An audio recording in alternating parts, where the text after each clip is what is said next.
Monsieur, bonjour et merci de suivre ce numéro de l'entretien d'Ivoire au TV, dans lequel nous reçoit encore une fois le président Eugène Kouadio-Dioué, président de l'UPLTCI, l'Union des Patriotes pour la Libération Totale de la Côte d'Ivoire, et par ailleurs membre de la direction intérimaire du Front Populaire Ivoirien. Alors avec lui, nous allons donc aborder les grandes questions de l'actualité nationale en Côte d'Ivoire, en particulier la défection du professeur Coulibaly des rangs de l'ex-parti au pouvoir. Président, bonjour. Bonjour. Alors, l'actualité nationale, c'est bien sûr tout d'abord la défection du professeur Coulibaly, qui a annoncé le lundi la formation de son propre parti politique, le LIDER, et donc il quitte les rangs du Front Populaire Ivoirien, parti dont vous êtes membre de la direction. Quel est le sentiment que cela vous fait? Oh, c'est une double peine. Grosse peine parce qu'il y a un camarade militant qui s'en va, mais la plus grosse peine, c'est parce que c'est ça que les Africains aiment, c'est ça qu'en Côte d'Ivoire on aime, et c'est devenu finalement l'événement. Et on a oublié du coup tous les militants qui souffrent, on oublie du coup tous ceux qui aujourd'hui dorment dans les brousses à cause de leur lutte, à cause de leur engagement au sein du pays pour une Côte d'Ivoire nouvelle, prospère, développée. On oublie tous ceux qui sont donc cachés, tous ceux qui ont subi toutes ces pertes et les actions. On oublie ceux qui sont en exil, on oublie toutes les difficultés que être militant du Front Populaire Ivoirien et de la gauche aujourd'hui en Côte d'Ivoire suscite. Et on ne va parler que des problèmes de départ de professeur Coulibaly, mais Coulibaly a fait usage de son droit le plus absolu. On milite dans le parti qu'on veut, quand on veut, et puis jusqu'à quand on veut, on s'en va. C'est son droit. Les transhumances, ce n'est pas un crime. Partir d'un parti, ce n'est pas nouveau. Donc c'est un événement ordinaire d'abord. Est-ce que vous en avez été surpris personnellement? Non, personnellement, je n'ai pas été surpris. J'ai souvent discuté avec le professeur Coulibaly. Et comme je considérais que aussi c'était son droit, je n'en faisais pas un problème. J'étais donc en train de dire qu'aujourd'hui, le professeur Coulibaly s'en va. C'est normal, c'est ordinaire. Certes, c'est un homme. Coulibaly est un grand homme, un grand intellectuel.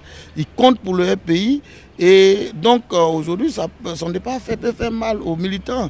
Où on sait, on a perdu quelqu'un de difficile, de bon pour le parti. Mais Coulibaly s'en va, c'est un droit. Et donc il faut que les gens sachent, il a fait usage de son droit le plus absolu. Il s'en va. Pour moi, ce n'est pas le départ de Coulibaly qui compte, qui va créer le problème. C'est ce que le militant fera de ça, c'est ce que le pays fera de ça. Et ce qu'on fera de ça, je pense qu'il ne faut pas en faire non plus un problème particulier. Le professeur Coulibaly a créé un parti, il est encore dans la gauche, il va apporter toute sa contribution aux idées de gauche et au développement de la Côte d'Ivoire. Quant aux militants du Front Populaire Ivoirien, il faut qu'ils sachent que Coulibaly a été notre camarade, nous avons partagé beaucoup de choses ensemble et que c'est son droit de partir, il ne faut pas lui lancer la pierre. Ce que je pourrais lui dire à lui, c'est bonne chance, mais aussi qu'il sache que pendant plusieurs années, nous avons travaillé ensemble et qu'il ne lui revient pas aujourd'hui, parce qu'il est parti, de lancer des pierres dans l'ensemble. Certains militants crient déjà à la trahison de la part du professeur Coulibaly au niveau de la base. Ces gros mots-là, vous allez entendre tout le monde crier à la trahison. Je rigole avec certains camarades même sur les réseaux parce que eux, ils quittent la Côte d'Ivoire, nous sommes attaqués, ils quittent la Côte d'Ivoire, ils vont se cacher à l'extérieur et puis un matin, ils disent oui, toi tu discutes avec Soro, tu as trahi. Et toi qui as fui, qui es parti, tu n'as pas trahi.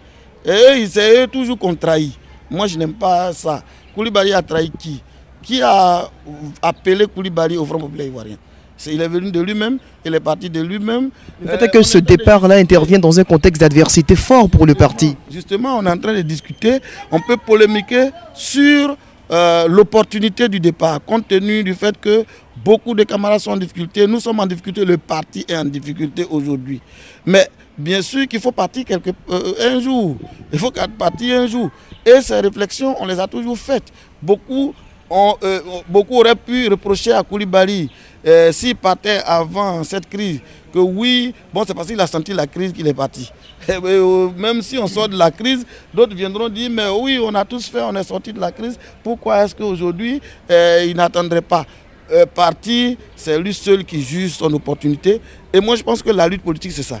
La lutte politique, c'est ça. Une structure, c'est ça. On commence. Quand on a commencé, Koulibaly n'était pas là. Voilà. Avec lui, beaucoup de gens sont venus monter. Hein? Les Laurent Gbagbo ont commencé dans les années 88. Nous sommes venus rentrer en 90. D'autres camarades sont venus après. D'autres descendent, d'autres remontent et ainsi de suite. Mais la transhumance, je vous dis, ça n'existe pas qu'en Côte d'Ivoire et au FPI. En Côte d'Ivoire, tous les partis connaissent ça. Hein? Les défections. Le PDCI, c'est ça qui a donné tous les autres partis. Le RDR, c'est quotidien.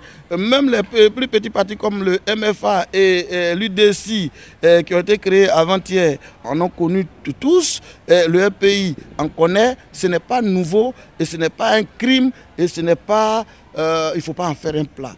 Voilà. Ok, alors, mais est-ce que vous ne craignez pas personnellement que cela entraîne d'autres départs au sein du parti, que la saignée continue et que d'autres militants se disent, écoutez, on va faire comme Koulibaly et on va aussi dégraisser les rangs du parti? Mais Koulibaly a beaucoup d'amis, beaucoup de sympathisants, beaucoup de militants, beaucoup de gens qui l'estiment dans le Front populaire ivoirien. Mais il y a beaucoup de gens aussi qui aiment Koulibaly, mais au sein du Front populaire ivoirien. Donc il ne faut pas penser qu'il va y avoir forcément des saignées et que des gens peuvent partir. Koulibaly aujourd'hui ne peut recruter que dans le FPI parce que c'est là qu'il est mieux connu. Mais n'appelez pas ça une saignée, c'est bien normal. C'est des gens qui partiront avec lui. Et donc, mais il faut savoir que, je vous dis, ce n'est pas la fin du monde, ni pour Koulibaly qui s'en va, ni pour le FPI. Le FPI ne peut pas mourir pour ça. Le FPI, c'est un esprit. C'est un esprit. Vous voyez? Et ce n'est pas un sigle. Et c'est pourquoi, même quand Koulibaly aussi fait certaines propositions, je ne sais pas pourquoi des gens sont réfractaires à cela, mais parce que le FPI, ce n'est pas seulement un sigle. Oui. C'est une idéologie. Je ne m'arrête pas sur ces gens d'appellation et autres. Qu'est-ce qu'il faut changer? Mais parce qu'aujourd'hui, on peut appeler le FPI PDCI et nous resterons dedans.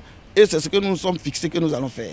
Vous voyez? Donc pour moi, le plus important, ce n'est pas un départ de Koulibaly, ce n'est pas ceci. Aujourd'hui, le plus important pour le militant du Front populaire ivoirien, c'est comment faire en sorte que les militants soient rassurés.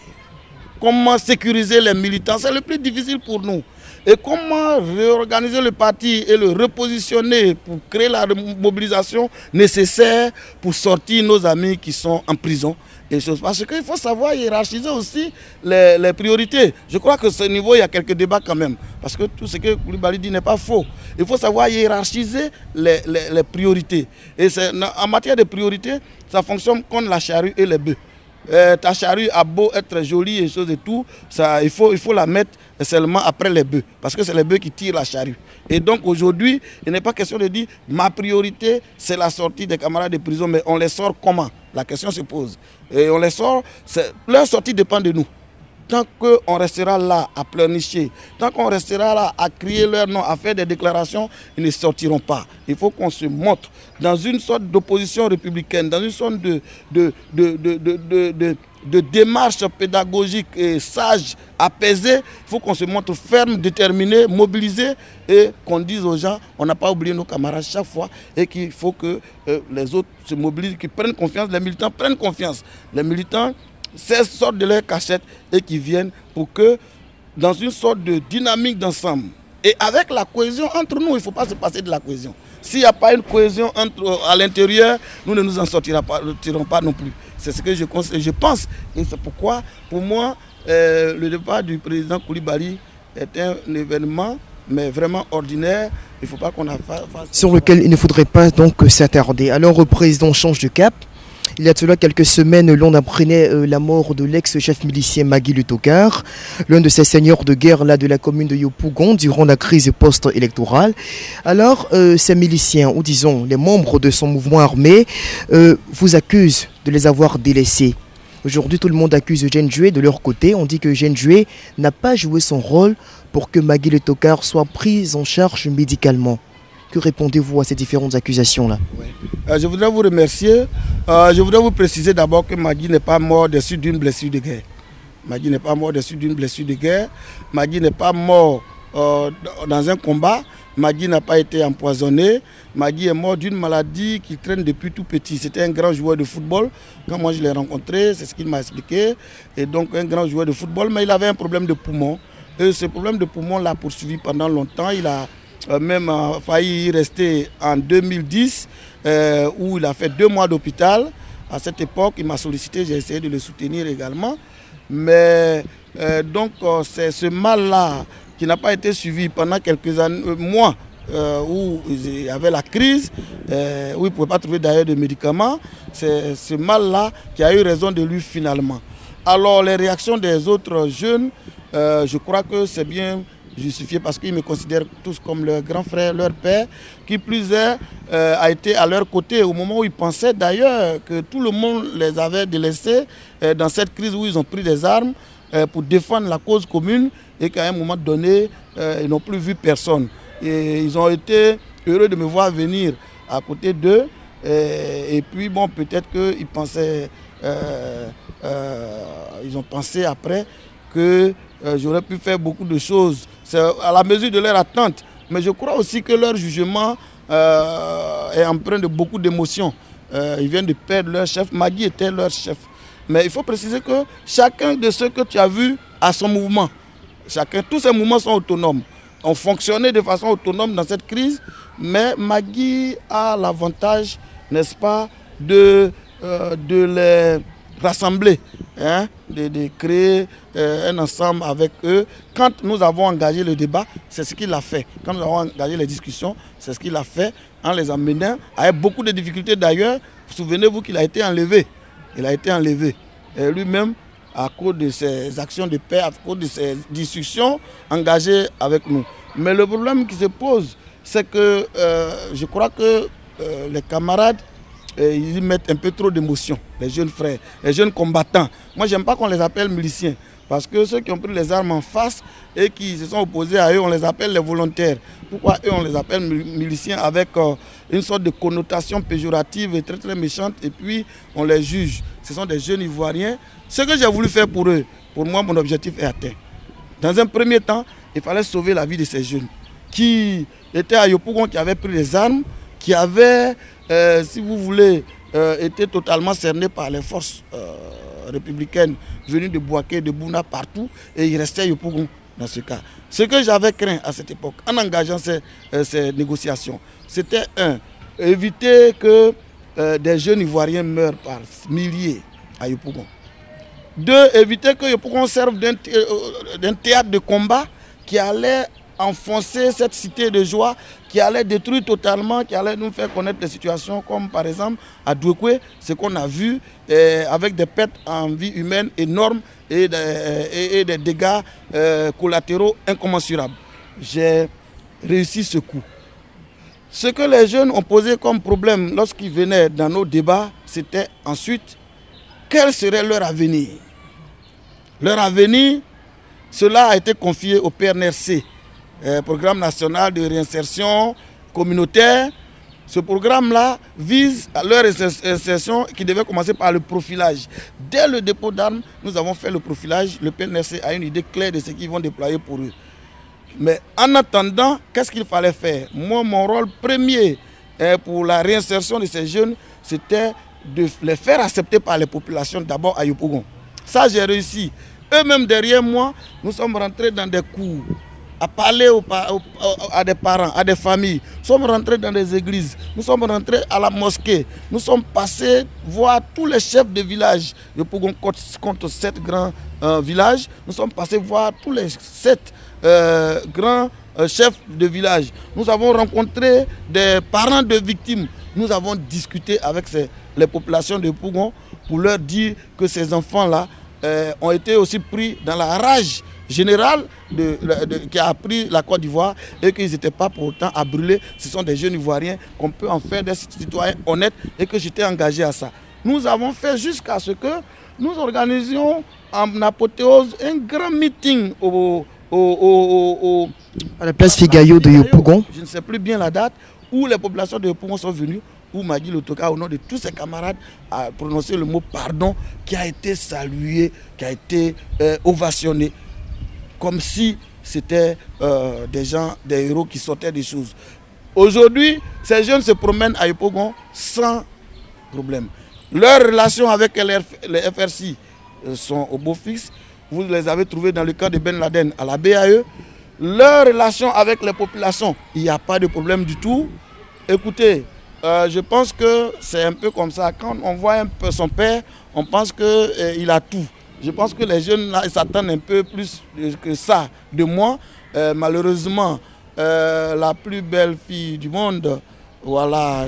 Oui, chez nous, on dit, il y a une autre manière de dire, on dit le margouillat, il sert le sel à ses femmes, hein, on suppose qu'il en a 2, 3, il sert le sel à ses femmes selon la taille de sa paume.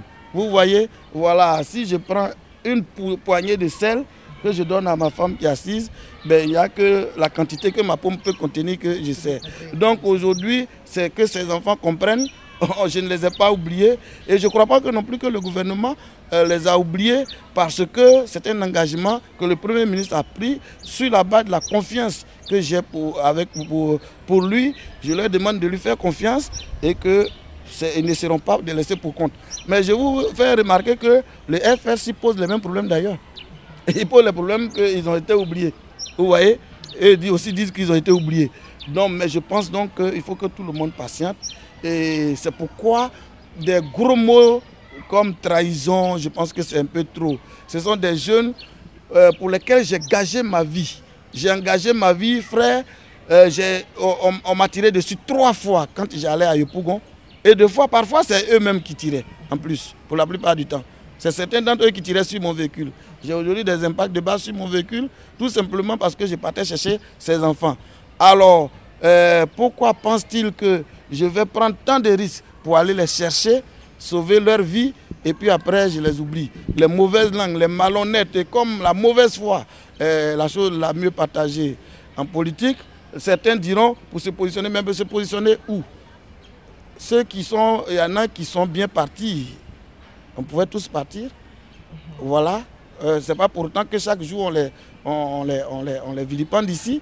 Il y en a qui sont également là, mais qui ne gagent pas leur vie pour aller chercher eux qui sont là-bas. Vous voyez, moi je crois que j'ai pensé qu'il fallait poser un acte. Je l'ai fait. Dans la mesure de mes moyens, j'ai fait ce qu'il faut pour eux. Ok, merci bien, Président. Voilà, l'entretien d'Ivoire TV pour aujourd'hui c'est terminé. On était avec le maréchal Eugène, président de l'UPLTCI, qui se prononçait sur l'actualité du moment en Côte d'Ivoire. Merci de nous avoir suivis et au revoir.